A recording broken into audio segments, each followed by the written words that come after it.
What's up, YouTube? We back here today with another video on the Del Sol. Now we're gonna be finalizing this maxpeeding suspension and actually getting the perfect ride height and everything set up. I'm not gonna be leaving this car this low, so. You ever seen a chopper do some damage? Niggas stepping, I ain't got a why I tell them you must be out of your mind. Look, my man walking the scooter, goddamn. Look at him on the scooter. I'm still the king. Toting that bitch. East side to the world, I'm in that wind. So currently this is the ride height. Like, it's sitting pretty low. It ain't slammed or anything, of course, but it is tucking tire in the back and up front. Now, the look, I'm not for it. I want to get these tires sitting right up under that fender to the point they're not exactly tucked, but are right there, and I actually have a wheel gap, not tuckage. So we're gonna work on that and lift this thing up a little bit. Okay, so I got it up, so I like how that's looking a whole lot better. I don't have that wheel cambered in the hill. It's like 10 times better. Actually, y'all know what? Let me give y'all a far away view of this. I don't think I'm gonna bother. I like that right there. That sit just perfect. It ain't too low. Tires ain't too cambered. I think I found it, y'all. Now it's time to take this thing to get aligned.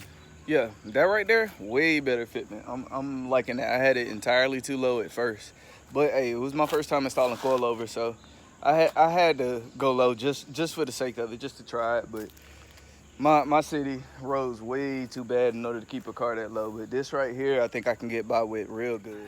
I guess since I'm on the lower train and everything, I do need to try and clean up these wheels.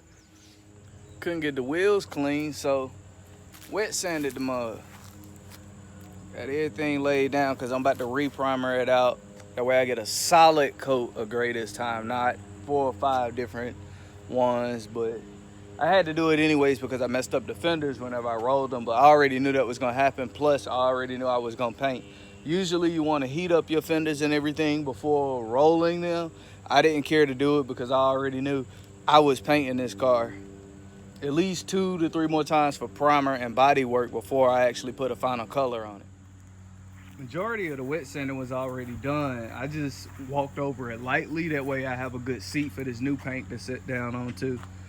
Plus I had, like, as I say, 5, 6, 7 different colors of primer on here. I was just priming it out in order to see what the body was at first. But now that I know the body is somewhat decent, I got a little spot. I got to work on this here and I got to come back around. I'm actually impressed with how this came out, to the point I'm not gonna have to touch it again. I am just gonna lightly go up under the fender just a piece. That way I don't have too much. And I'm thinking about chopping that lip off of the fender right there to show a little bit more of the bottom side. But other than that, that's about it for the Honda today, y'all. Actually, I got one more important tip for all car owners. This ain't even a Honda thing. This is literally a car owner, because I made the mistake one time and I want to refer it to everybody else so y'all don't make the same mistake. Check this out. So when I first bought this car, I knew that it needed lug nuts, and I went online and I bought just a cheap set of colored lug nuts. But the thing you have to do is double check these lug nuts. If you order them and they are aluminum, you can almost guarantee you probably only gonna be able to install them one time, and the time you need to put the wheel back on the most is the time they're gonna strip out. So, not exactly a mod, but just an upgrade from the aluminum lug nuts I had used are these. They're steel and they're neochrome. I personally didn't choose the neochrome, but this is what they sent me out because it was all they had available for the Honda that was steel. These lug nuts, I could tell they went on 1,000 times smoother than trying to even install the aluminum ones. So make sure that when you order in lug nuts, especially specialty nuts offline, that you are getting steel lug nuts, not aluminum, steel. I ain't even gonna lie, I actually kind of like the look of how they slimmed up inside the wheel compared to the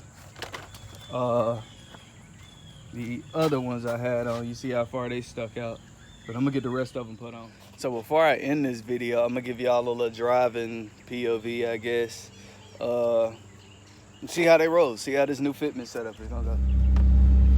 By the way, this little 5 below camera mount, I'm liking. It's definitely got y'all in the right spot. See.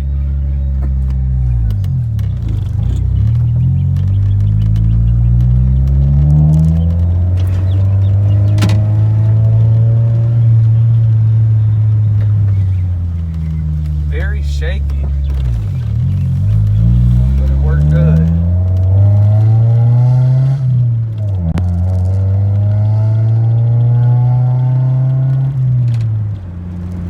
First major bump, and bottom out on that.